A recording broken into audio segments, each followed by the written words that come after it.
Welcome to the session on type inference, friend or foe? Well, we'll find out. Well, I'm going to talk about a feature that was introduced in Java 10, but incidentally, this is something we've been doing for a long time, except that when they announced that they're going to have type inference, we all got angry about it. And so I want to talk about what does type inference provide, and what are the reasons to use it, and maybe when not to use it as well. So when it comes to statically typed languages, we often specify what the type is, but it turns out if a language is really statically typed, we don't have to type with our fingers as much what the type is. And there are certain languages that have moved in this direction right from the beginning. For example, languages like Haskell and Scala and Kotlin, these languages were developed from the very beginning with a fairly good amount of type inference, so we don't normally say as much about types when it comes to programming in these languages. Now, this is extremely important to keep in mind that these languages are very different from the dynamic type languages. In static type languages, you don't say what the type is, but the type is figured out at compile time, unlike dynamic type languages where the type is not specified at all, and then of course things get kind of figured out during runtime. So these languages are by no stretch of imagination suddenly become dynamic type just because we use type inference. They are as statically typed, if not arguably more statically typed when you don't specify the type in reality. So, but the languages that have been moving in this direction steadily after the time of their creation are languages like C# and C++. Even C++ introduced type inference a few years ago with auto keyword. So Java is kind of late to the party in a sense in terms of formally accepting that we should really move in this direction. But to be fair though, Java has been steadily moving in this direction for a very long time, and we can see evidences of this quite a bit in Java 5, for example, when it came to use of generics. And for most part, generics works really well. We can figure out what the type is based on the context, but there are a few times when you do have to say what the type is when it comes to generics. And these often are type hints we provide. Thankfully, we don't do this too often, but occasionally we have to write type inference in Java 5 if the compiler is not sure about what the type is. So that is something that we've been using quite a while. In Java 7, we've had the wonderful diamond operator feature that was available to us, if you recollect. Now, what did Java 7 really provide for us in this area? So to understand this, let's quickly take a look at a little example and play with it. And what I want to do here is switch just for a moment to Java 8 just to illustrate this point, and then we will switch back to Java 13 after that. So I'm going to be on the command line in Java 8, but nevertheless what I want to show you here is we could say, for example, list of integer, for example, and we could say numbers is equal to new, we could say array list, and we could use the diamond operator right in here. So I'm going to say numbers, and we could even say, for example, numbers.add, let's say 1. So we can see that in this case we created a numbers, but we use the diamond operator on this side. Now this was better because before the time we had to really repeat that redundantly, and we didn't have to do that in this case, which made life a little bit easier for us, the programmers. But of course there are a few limitations when it comes to using this in Java 7, and that is unfortunately, in Java 7, you could not mix diamond operator with anonymous inner classes. So if you really wanted to write something like, for example, add 1 right in here, and I want to add a 2 right here, well, in this case, we are using the diamond operator along with anonymous inner classes. But if I try to compile this code, this is using Java 7 or Java 8, unfortunately what's going to happen in this case is it's going to fail at this point. So if I say classes sample.java, for example, notice it tells us you can't do that, and they did not quite support it back in time. Now that limitation was removed in Java 9, and in Java 9, as you can see, that code works fine, Java 9 and later, so that limitation has been removed. You can actually have anonymous inner classes with diamond operators if you so chose to. Now with Java 8, we actually had type inference, and that's probably when we saw this more distinctively when it comes to Java 8. But I want to talk a little bit about the power and the limitations of type inference when it comes to Java 8.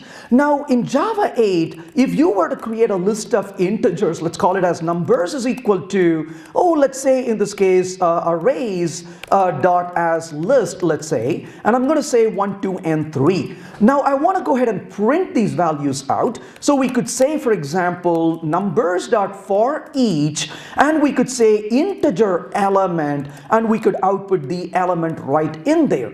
Now when I run the code, of course, it produces the output as you can see, but when we wrote this lambda, I said that the parameter type is an integer.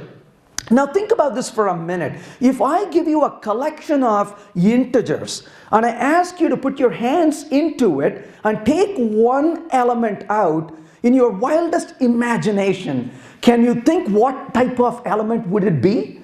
A puppy?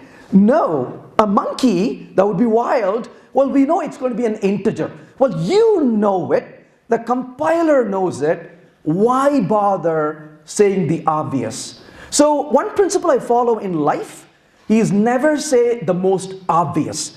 If everybody knows it, why bother saying it over and over and over? Okay, for most part that's true. Except I always say, to the partner you always want to say I love you. That keeps everything healthy. For everything else, don't. It's obvious, don't say it, right? So in other words, why bother saying it's an integer when you know it? So you can remove that part and you can see the code is actually working. Now as a bonus, if you have a single parameter, you can even remove that parenthesis and you can strip that out and just put the parameter, single parameter right there.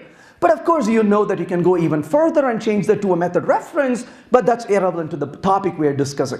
So in this case, of course, we removed the type, and the reason is not because the type is not important, it is because the type is obvious. Now make no mistake, what is the type of E? We know the type of E is an integer.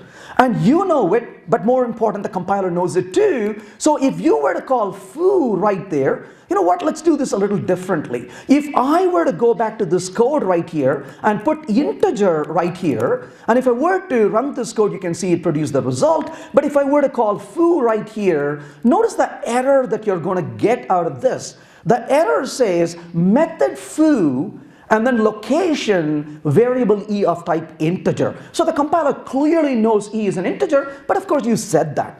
But if you were to remove this integer from the code and look at the error is no different, isn't it? It still says method foo location variable E of type integer, so the compiler clearly knows E is an integer.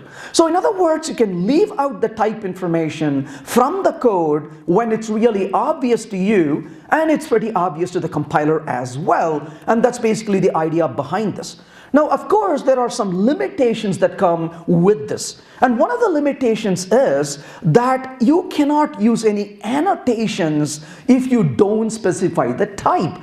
And then that's one of the limitations in Java 8. So for example, if I were to go back to this code right here, if I really take this type in here, I can say final, for example, and you can see that works just fine. However, if I were to use a type inference and I don't specify the type over here, I cannot put final, that will not work. So you cannot put final, for example, in front of a parameter if you don't say what the type is. Similarly, if you want to use annotations like, for example, not null, well, you cannot use such annotations if you don't specify the parameters as well. That's one limitation. So as a result, you would start putting these type information when you do have to specify the type or the annotations. That was one of the limitations in Java 8. But having said that, there is yet another limitation that you would run into. And that is something that's a little annoying because you may look at the code and kind of wonder why that code doesn't work. So I'll illustrate that particular example here so we can get a better handle, better understanding of this. So for example, let's say I have a create person as a function, if you will, and this is going to give me a list of people objects that I have in my code. Now what I want to do in this case is simply sort these people, let's say. So what I could do is I could say create people.stream, and I could say sorted over here, and I can specify comparing, and I can compare them based on given a person, let's call it person. I want to return person.getName, and I want to return that particular name. And when I'm done with it, I'm going to say for each, and we'll simply print out system.out.println, and we will just print it. So in this example, as you can see right there, we are able to process this and print it, and the lambda of course takes the parameter information given here. Well, I'm using the comparing right there. So let's go ahead and say static will bring in the comparator, if you will. So comparator dot star, and we will bring that in. So in this particular example, as you can see, we are able to bring in the comparator, and we are able to use that pretty easily. So that seems to be working just fine for us. Let me see what I did wrong here. So one more parenthesis. So let's go ahead and run that code, and it worked. Now, obviously, when you look at this code, you may argue, hey, why can't you use type inference? Why don't you just get rid of this person? And we can simply say person, and then of course, as a result, we can get rid of the parenthesis as well. And then of course, eventually you could use a method reference if you wanted to. Now, let's go a little further with this particular example.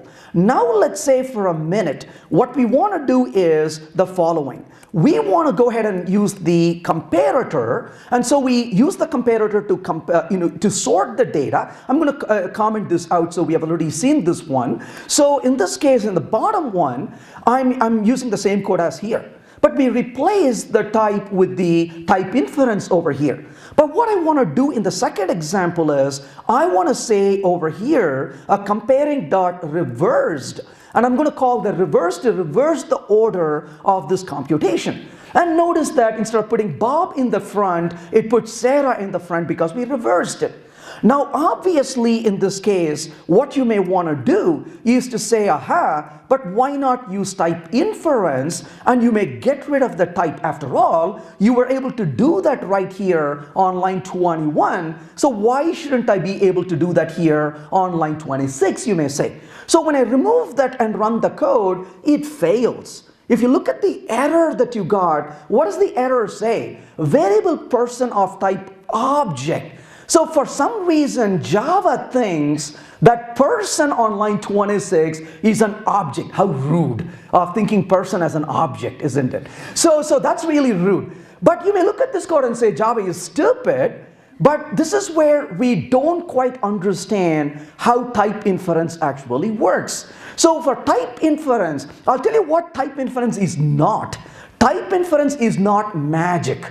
Magic is where things happen and you have no clue why it happens. Now, type inference is extremely logical. If the compiler has enough context, it will apply type inference. If the compiler doesn't have enough context, it only can fall back to what it knows, and in this case, it doesn't. Now, obviously, why doesn't type inference work here is a very important question to understand. And the reason for that is, go back and look at this code here for a minute, if you will. When you look at this lambda does not tell us anything about type, isn't it? So looking at that lambda alone, the compiler doesn't know what the type of person is. I mean, for crying out loud, programmers don't even use the word person, right? They use P, or they use X, or they use anything that will make sense, isn't it? Wouldn't make sense. So the compiler cannot really know what the type of person is at this point. So what does the compiler do? The compiler says, you know what, I don't know what the type is, but hang on a second, I'll be right back. And it goes to the comparing and says, hey, excuse me, comparing, can you give me a little help here? Can you tell me a little bit about what the type is? And the comparing says, when you have a stream of type T dot sorted, and you can pass a comparator of type T to it, and the comparing says I am of type T, And I'm going to return, when you call comparing and you provide a function of type t comma r, I'm going to return to you a comparator of type, let's say, r. So in other words, what the compiler says is, if you give me a stream of type t, then I know the type t is whatever that type t is. And so the compiler can infer based on the comparator's, type t, rather, this is actually type t. So comparator's type t, and it finds out what the t is based on that context. So the person is, I don't know what it is, but comparing takes a type t, and sorted tells me that it wants a t, but I know what the t is, it's a person. Well, okay, so it inferred based on asking one level above. What about here though? Well, again, here you don't know what the type is. So what does the compiler do? The compiler says, comparing, I don't know what your type is. Can you help me here, please? And comparing says, if you give me a function of type t, comma r, I will give you a comparator of type t. And the compiler says, interesting, I'll be right back. What am I doing on the comparator of type t? I am not sending that, you can see, to the sorted. Instead, you are calling reversed on it. And the reversed says, if you call reversed on a comparator of type t, I will give you comparator of type t. Now the compiler says, I don't have a clue. You say, if I give you a t, you'll give me a t. But what in the world is t? And the compiler says, I don't have a clue. Now you may say, why can't you take reversed and go where it goes? Don't push it. That's not going to keep going for you, right? So it looks at its neighbor and says, hey, I don't know what the type is, but let me check where I'm sending this. Can I infer from the surrounding? If I can, great. Otherwise, sorry. And that's why this fails. Now, in this example, of course, you had to say what the type is. And when you said what the type is, that was fine because you didn't have to use type inference. Alternatively, if you really want to go with this code, even though this doesn't work, you could have said person double colon get name, and that works. And the reason is you essentially said what the type is by saying person double colon. So in other words, type inference requires enough context. And if the compiler cannot figure it out, type inference is going to fall flat. Sometimes it may infer at a different type like an object. Other times you may get a compilation error, and that's basically what it's going to do. So not enough context would be a problem. I mentioned that Java 9 supports anonymous inner classes for the diamond operator as well. That takes us to Java 10. So Java 10 introduces local variable type inference. So what does that really mean, local variable type inference? You can say over here string hello or greet is equal to, and you can say hello, and you can output the greet right here. Now when you run the code, it produced the greet. What is the type of greet? Well, the type of greet is a string. How do you know? You could say because you defined it so. But more important, you assigned a string to it. And based on the context, you know what the type is. So as a result, the compiler can infer the type based on what you assign to it. So what you could potentially do here is rather than writing string like this, you could have said, for example, simply a var greet is equal to hello. So when you run the code, it still works. Now, what is the type of greet? Let me tell you what it is not. And this is your mission to look out for this, because some programmers say this incorrectly and we should stop them right away. I'll tell you what greet is not. Greet is not var type. And I see programmers say this and I cringe when I hear it. There is nothing called a var type. So it's not a var type. Its type is still the type it is, which is string. So the type of greet is a string. Now, obviously the question is, how do we know? Well, let's go ahead and put this back to string for a second. When I run the code, it works. If I say greet.foo, what does it tell us? It tells us variable greet of type string. Well, now when I go back and put the type inference here and compile the code, it still says variable greet of type string. If you still don't believe it, let's go try something a little different. Let's go back to string, if you will, and I'll compile the code and run the code right here, and you can see the code produce the output. Let's go to the command prompt. I was in Java 8 right there, but I'm going to switch over to Java 13 now. So in this case, what I want to do is to compile the code javac-d classes, let's say sample.java. So I'm going to compile this code. Now I'm going to say java p minus c. Well, minus c is already an alias on my machine. So I'm going to say classes sample.class, and I'm going to take a look at the bytecode that we generated. So I'm going to leave this bytecode here so you can see it. Specifically line number 11, load C, and it says string hello. It loads a constant at this point, which is a string hello. I'm just going to leave it there for you. Now let's go back to the code. And I'm going to change this to a var, and I'm going to run the code. So now the code uses var. I go back to the command prompt. I'm going to compile the code one more time. So right there I compiled it. And to be really sure, I removed the .class file. Look at the classes sample.class, sample.class. You will notice that does not exist, not found. I compile the code one more time. Now I say java p minus c, and then I load up that file. That bytecode is from using the var, isn't it? If I enlarge it and I superimposed it on the file that's in the back, if you notice. So right there is the original file we wrote, and this sits nicely on top of that. No difference at all whatsoever. So here's the old code with the highlighting. Here's the new code with no highlighting. They are exactly the same. So what does it really mean using a type inference? What I want to first emphasize to you is type inference is done at compile time.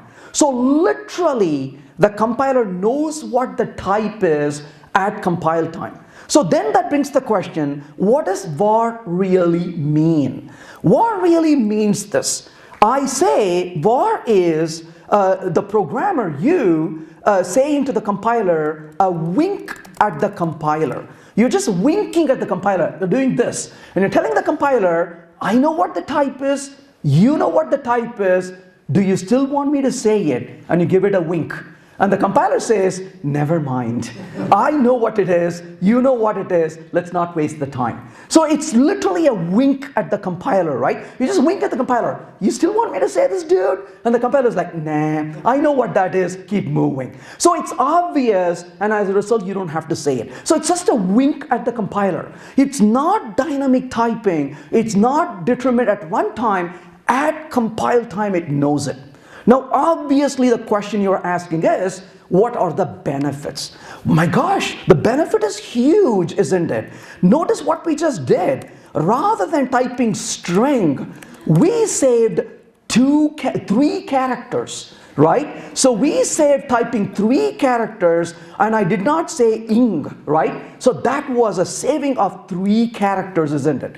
So yeah, I'm not going to fight with you if you decide to put a var in front of string. You can put string, I will put var, and we will still be friends. We will still eat dinner together. That's perfectly okay. But the point really is, it's not a big deal in simple situations like this. But unfortunately, life is not that kind all the time, isn't it? Because you have worked, I know, with code directly from hell. And how does that code look like? It doesn't look like a beautiful string. It looks like my wonderful class, angle bracket, string, comma, list angle bracket, string, comma, hash map, comma, and then it goes on and on and on. And you put all this angle and it doesn't still work. You got to put more angle brackets. And then you go home and the family looks at you and says, what's all this bruise on your hand? And you say, oh, all these angle brackets I had to work with, they're very pointy, right? But the point is, when you look at a code like that from hell, do you want to see that every day? Or do you want to say var and be done with it, right? And some programmers tell me, oh, come on, Venkat, I never write that code. I just write the right part and I gently right click on my IDE. And the IDE vomits that type for me. And guess what happens? Every day you got to see that vomit, right? And every day you look at that code and it gets tiring, isn't it? But you say, I don't care what the type is. I know what it is. The compiler knows what it is. Why bother with it? Now here's something to think about. I travel around the world, I'm in random cities all the time, and when I'm new to a city, guess what I need to do? I gotta ask people, where's the post office, where's the bus station, where's the library? I don't know anything. But once I go to a city several times, or I live in a city, what happens? I don't ask questions, I know exactly where things are. How many of you living in the city read the signs every day when you drive? We don't usually, isn't it? Why? Because you know exactly where things are. To me, the types are a signpost. And guess what? The signpost is very useful when you are very new. And when you're used to it, like you are, when you're working with a code like 10 hours a day or more, that's a noise. So it's good when you are new and becomes useless after a certain time. What if your IDEs can really help you here? You look at a variable and you're new, you're like, what does that even mean? You hover over that variable and your IDE shows the vomit. But then you move away, it's hidden from you. So as a result, you don't have to be bothered by the type. It can be in the background and don't bother you most of the time. And that is one benefit you get out of this. Now, this is only available for local variable type inference, but only when the compiler knows clearly with no ambiguity what the type is. So let's take a little quiz here, shall we? So string greet equal to hello, that code worked. Question for you, will this code work? Can I say like that? Will this work? What do you think? Yeah. It'll work, isn't it? Yes? Sure. So run the code, it worked. Because you defined the variable greet and then you assigned a value to it. Okay, great. Let's go back to this code right now. Let's put a var here and the code worked obviously. But then I'm going to say semicolon greet equal to hello. Will the code work now? No. No, that's correct. Well, guess what? You know it. And so does the compiler too. And it says no way. Why? Because if this were to work, sneaky, the programmer will come in and put an if statement right here and decide to change this to something else. Then what is the type of that, right? Well, Java does not want to make us guess.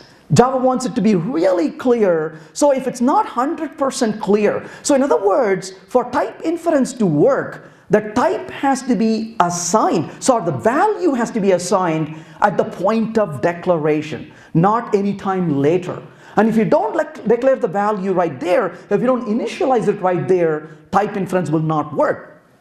This is available for local variable, but not only just the local variable as this one is, but you can also do the following. Suppose you had, let's say, something along these lines. Names is equal to list of, let's say in this case, I want to say some names right here. But I want to loop through these names and print the values. So I can say for string name coming from names right there. And I want to output the name given to us.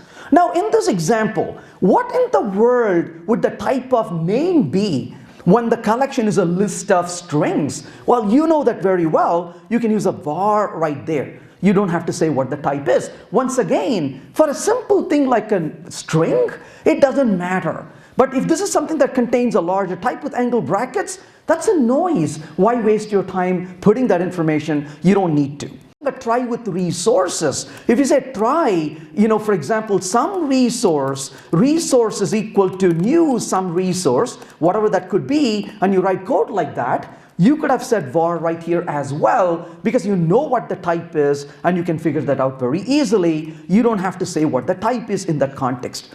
But of course, you can say, where else can I use it? Only for local variables you can use type inference. What about fields? My answer is not yet.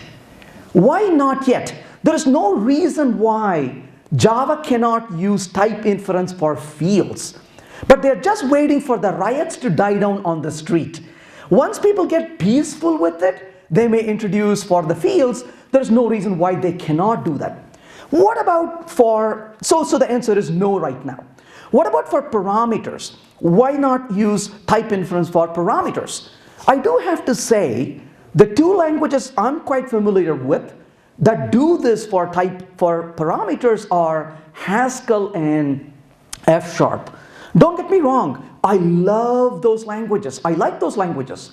Just because I like those languages doesn't mean I agree with everything they do. In the language like Haskell, if you don't say what the type of parameter is, they will figure out what the type is. And to me, that's very unsettling. I'm not happy with it. Why? Because if I change the implementation of my code, the type of the parameters can change. But I like my interfaces to be really stable and not be influenced by my implementation. Well, Scala does not. Even though Scala took a lot of ideas from Haskell, Scala does not offer parameter type inference. They offer local variable, they even offer field and return type of functions for type inference. They do not offer type inference for parameters. Similarly, Kotlin, while it has type inference, they don't provide type inference for parameters. And I'm hoping Java will never offer type inference for parameters. I don't think that would be a good idea, and they don't. Well, having said this, what are some of the caveats? What are the things we have to be careful with? Now, first of all, when it comes to type inference is useful, but we shouldn't abuse it. Don't use it where it doesn't make any sense. And secondly, it never helps to go tell your colleagues they have to use it. And some of your colleagues may not be really happy with it. Some of them are really reluctant. And the worst way to introduce a new idea in a team is to go to them and say you're wrong. And then you should use it, right? And they never want to be using it. So what do? So here's how I introduced type inference on a project I worked on. I really wanted to use type inference, but people around me didn't want to. And if you go to them and say you should use it, it backfires, isn't it? So we didn't use type inference at all. And I started slowly but quietly, we have automated test. And in the test, we have some test, as you would expect. And in the test, we have, some wonderful type, right, is equal to some variable name of some type, some value, is equal to get some wonderful type, get the point, right? Something like that. And then we have an assert going in the code right here. So quietly, this is a unit test, isn't it? Not a production code. So quietly one day, I took this some wonderful type and just put a var. That's it. And a few minutes later, somebody came along and said, what's a var doing over there? Oh, that's a stupid test. It's 2 lines of code. You clearly know what it is. Is that a big deal? Well, no, but I don't like to see it. Yeah, but just in the test, it's not production code. Yeah, that's okay. And we started doing this slowly. And over the next several weeks to months, all our tests started using var. And one day, one programmer came to me and said, we've been using var in the test. Why are we not doing that in code? Good idea. This is amazing. I'm so glad you found this solution we could use, right? And there's the best way to introduce people to idea is make them feel it's their idea. And they're like sold. And they're like, I used type inference in my project.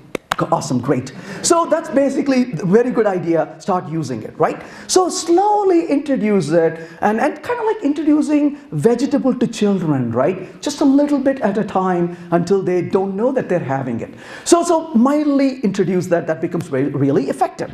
But having said that, using type inference should not be the goal, begin and all. For example, let's say we have a list of string, and I'm going to say names is equal to new array list, and then I'm going to say names.add, let's say in this case Sarah.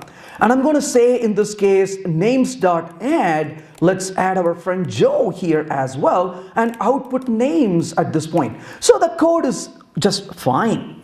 Now I come along and I take this and put a var. Now I really wish the compiler did not allow that. Okay, even if they allowed it, at least they should have given a, okay, somebody's taking a photo. Let me say, don't do it. Okay, now take the photo. Otherwise, people take a photo, put it on Twitter, and somebody says, the guy's stupid, right? No, don't do it. Now take the photo, post it on Twitter. But the point really is, I wish the compiler at least gave a warning that said, are you stupid, right? But the point is, this doesn't make any sense. Why? Because, as you know, a minute ago, when you had a list of string, you could not do names.add1. So that would fail on line number 9. But if I change it to a var, guess what happens? That goes through. Why? Because names right now is an array list of what? Yeah, like why? Right? It makes no sense whatsoever. So just because you can doesn't mean you should. So this is one area where we shouldn't use type inference. I'm hoping linked tools will kind of yell at us and say, don't do this, right? Because it doesn't make any sense. Something to think about. The second thing is, I want to show you an example, but I want to emphasize one thing before I show you. This is not a problem of type inference, but it is more of a problem that already was there and is just exacerbated now with type inference. So imagine for a minute that we had the code right here, collection of, let's say, integer. And I'm going to say numbers is equal to, and I'm going to say new array list, and in this case of integer. Let's just take that for a minute. So I'm saying array list of integer, and what do I want to say over here? Oh, list of, let's say 1, 2, and 3. So I'm going to provide a bunch of values, let's say 1, 2, and 3 as 3 values in this collection. Let's go ahead and output numbers for a minute. What are the values it's going to contain at this point? Well, okay, so this is going to be, let's say, list of 1, 2, and 3. Give it a copy to work with. So that's 1, 2, and 3, as you can see. Now I'm going to output numbers again. But before I output a second time, numbers.remove 1. Now, what is going to be the output of this particular code? Well, it says 2 and 3. I want you to remember it. The output here is 2, 3, right? That's what we got. Now, well, this is a problem in Java 5. This is not new problem in Java. If you change this, so notice the output is 2 and 3 in the end. If you change it to a list, what is the output now? Notice it's a 1 and 3, not 2 and 3. This is a bad idea, isn't it? Why is this a bad idea? Because somebody in their infinite wisdom decided to override the remove function. While the base is receiving one type, the derived is receiving, oh, somebody's taking a photo. Don't do this. So what is the problem here? The problem here is the base is one type, the derived is another type. And this is a violation, by the way, violation of Liskov's substitution principle. Barbara Liskov said, she said that you should use inheritance only when it's substitutable. In other words, the user of a base class must be able to use an object or derived class without knowing the difference, she said. This is clearly a violation of Liskov's substitution principle. I know what you're thinking. You're thinking, Venkat, if it's so wrong, why did they do it? I have the most logical reasoning for it. They were drunk. There is no other reason why this should be done, isn't it? So this shouldn't have been done. This is really a terrible way of developing API.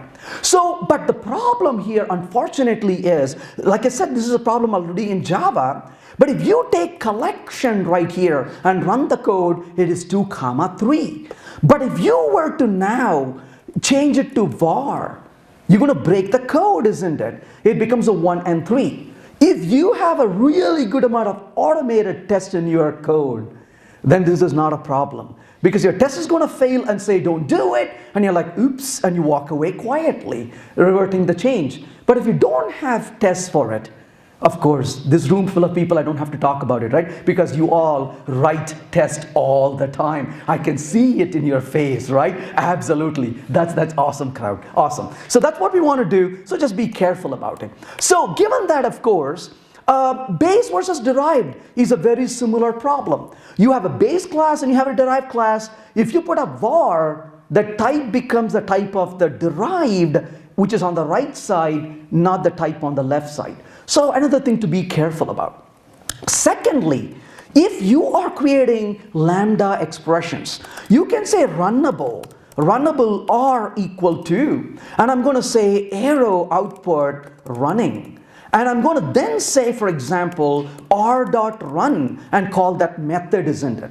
Now the beauty of lambda, I love lambdas. The beauty of lambda is, what is the type of a lambda? That's the beauty of lambdas, isn't it? Lambdas don't have type until you assign them to, bind them to something, a functional interface on the other side. Just the case in point, I might have an interface called my interface, and this interface contains a function. Well, what do I want to call that function? Run, incidentally.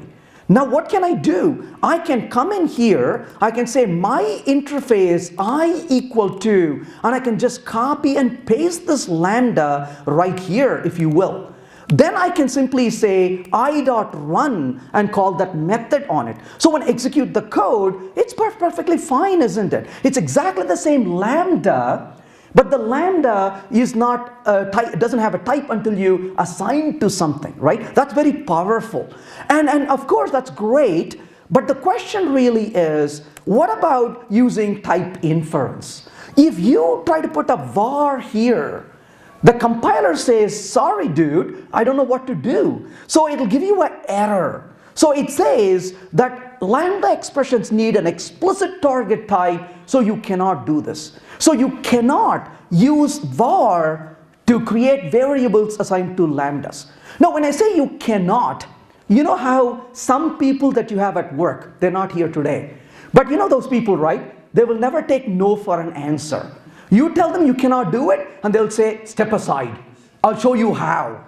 And what will they do? They will come here and they'll put runnable like this, right? And then they'll put on the parentheses. I mean, these people, just like the world burning in front of them, right? They just won't take, and when I say this, the only comment is stupid, right? There is no reason, zero reason to do it. So when I say you cannot, seriously, don't. Right? It makes no sense to use type inference with lambdas in that context, because it is really of no benefit. It only makes the code uglier. Well, okay, so what are some of the benefits of using it? The first benefit is it reduces the clutter in the code. Where it is obvious what the types are, you see a lot less code. It becomes really obvious, you're not staring at things all the time, and your eyes are just glazing over them most of the time. Remove them, put a bar, reduce the code. It is easy to evolve the code. How so? It's easy to evolve the code because when you're working with the code, when you don't care about what the type is, you don't have to worry about the type information. So let's look at an example really quickly to see what that means. Suppose I write a piece of code. Let's say list person, let's call it person, people, 1 is equal to, and I say people 1 is equal to, oh, what do I want to do? Create people, right? That collection we saw up there. Then I can say people1 dot stream dot collect, and I want to collect, and then I'm going to say for each, and I'm going to say, it doesn't matter really, right? I want to call that collect. But when I call this collect function, what do I want to use over here? I'm going to say this is going to become grouping by. So I'll say grouping by, and then I will say person get name comma mapping, and person get age, let's say age comma, and then let's say to list.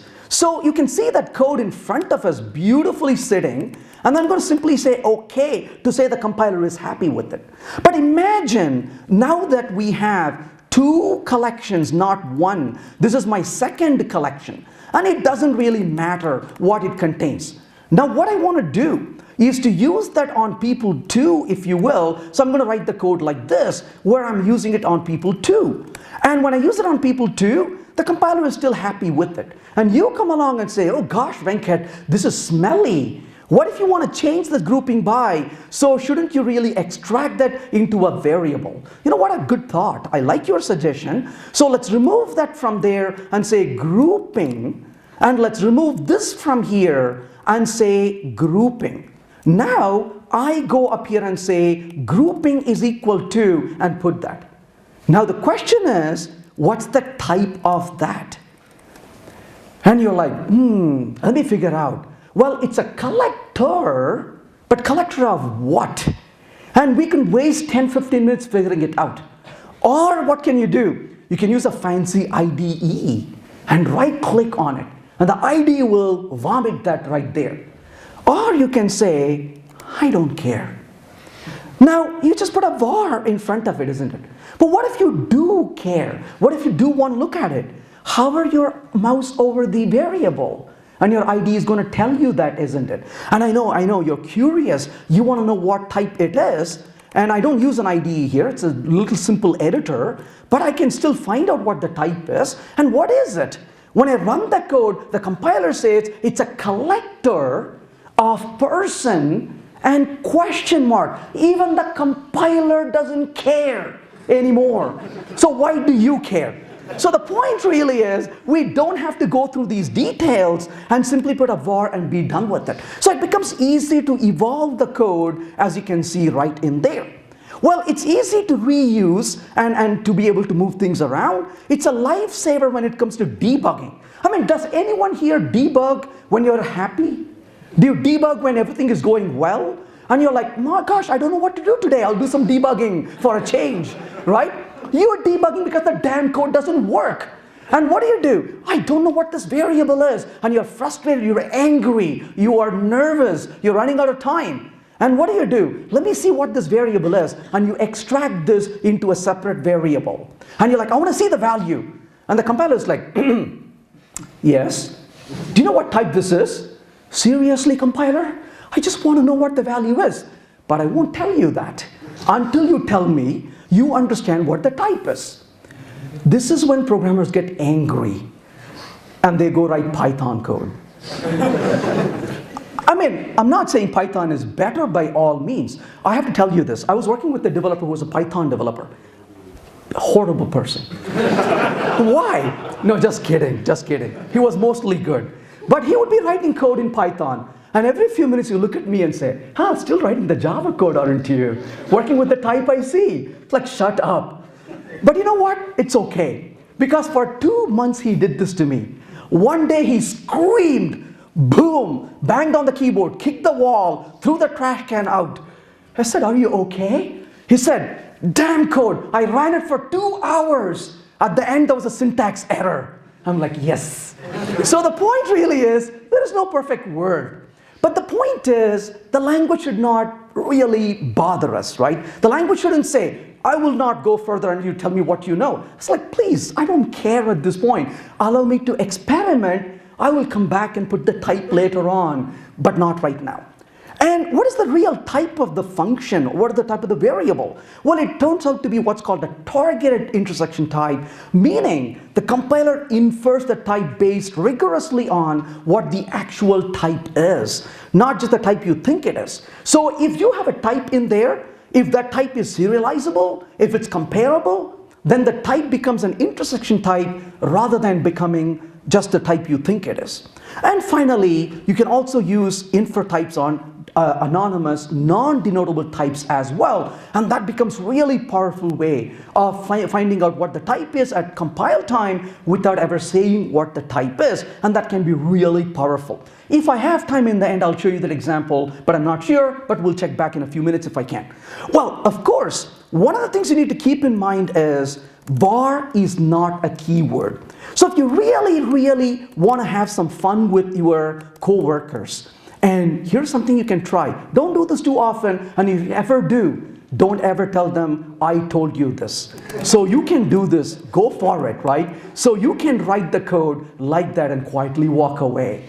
And there's absolutely no reason why it wouldn't work. And as you can see, the compiler compiles that just fine. So var is not a keyword after all. So that is one of the beautiful things is, remember what it is? It's just a wink at the compiler, right? So that's all it is. Well, Java 11 introduced one nice idea.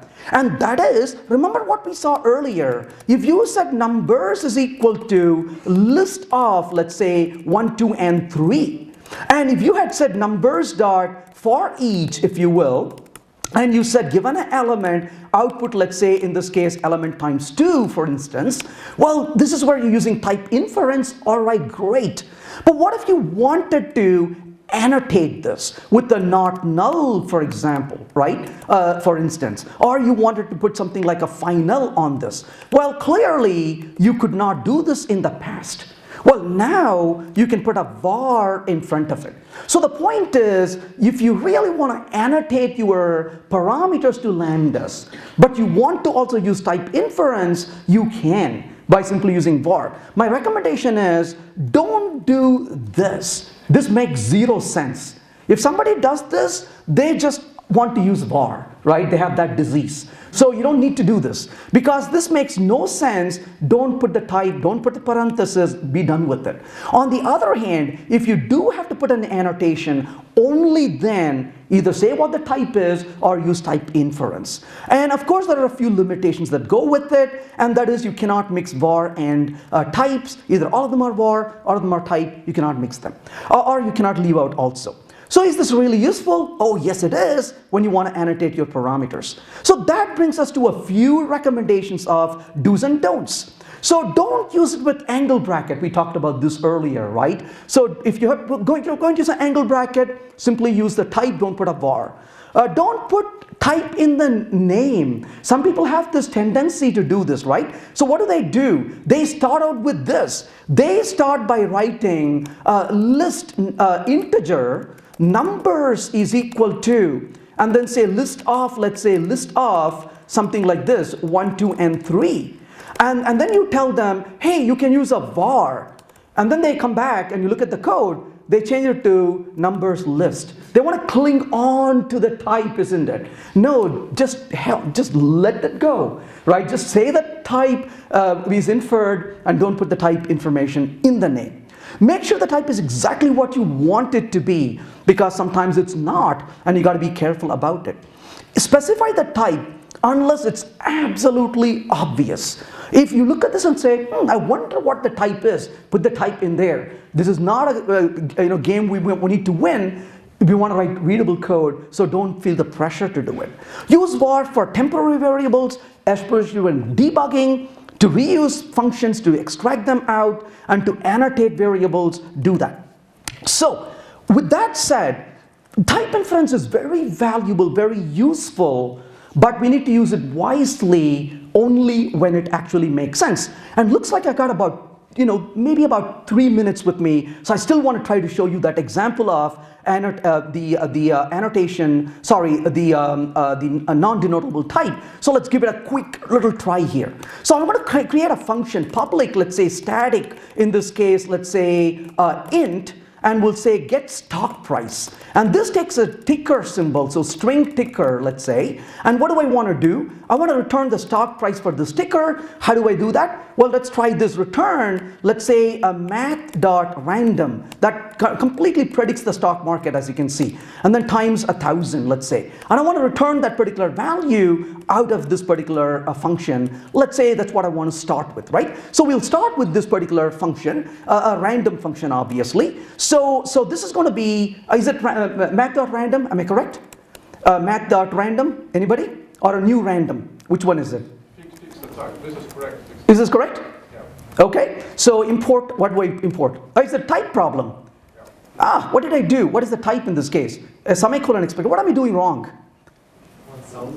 You know what? Forget it. Let's just put 10 right now. Okay, so what do I want to do? Here's what I want to do. Let's say string names is equal to, or tickers rather, right? So tickers is equal to, and what do I want to do? List of, let's just take a few tickers. Let's say Goog, let's say MZN, and MSFT. Well, what I want to do here is to get the stock prices. So easily what we could do is we could say list of integer, and then we could say stock prices is equal to, tickers dot stream, and then we could simply say here dot map. And what do I want to do with this guy? We could say the ticker and get price for the ticker, isn't it? Get stock price for the ticker. And then we could do collect to list and put it into a list absolutely. Then we could say for a var, well in this case integer, we could say stock price coming from stock prices, and we'll simply print that out right there, output stock price and print it, right? So very easy. Well, that's a good starting point for now, bring in the collectors if you will, and of course in this case it's going to give us these prices. But I want to associate them with the stock itself. How do I do that? Oh, how sad Java doesn't have tuples. But we don't have to take no for an answer. We can say new object, and then we can say curly right here. So create an object right there. And what do I want this object to be? String ticker is equal to the ticker, and int price is equal to the price that we have with us, and close that right there, and then close the map. But when I try to run this code, what's going to happen? It's complaining for us. Why? Because it tells us that the type is not what it's expecting at this point, because it's not a list of integer anymore, isn't it? So what is the type I should specify over here? Well, guess what? This is an anonymous inner class. And you go to the compiler and say, compiler, do you know what the type is? What is it? I won't tell you. How sad, isn't it? Compiler won't tell you. You say, all right, compiler, do you know what the type is? And the compiler says, I know. Good, it is that. Right? And the compiler's like, okay, you win. So what do? Simply run this right now, and it produces that output. But then you can say, no worries, this is going to be ticker after all, plus you could say stock price dot price and extract the data out of it. So this is basically where you could use the non-denominable type and use a var for it as well. I know this has a very limited use, but it still is kind of a nice thing to do when you can extract the data out of it. So to summarize, I love type inference. Is it a friend or a foe? It's just a feature. Just use it properly and we'll be happy with it. And where it makes no sense, where it's not obvious, don't bother, and don't force your team to use it. Quietly introduce it, let them kind of pick it up and run with it, and there'll be a happy life after that. Hope that was useful. Thank you.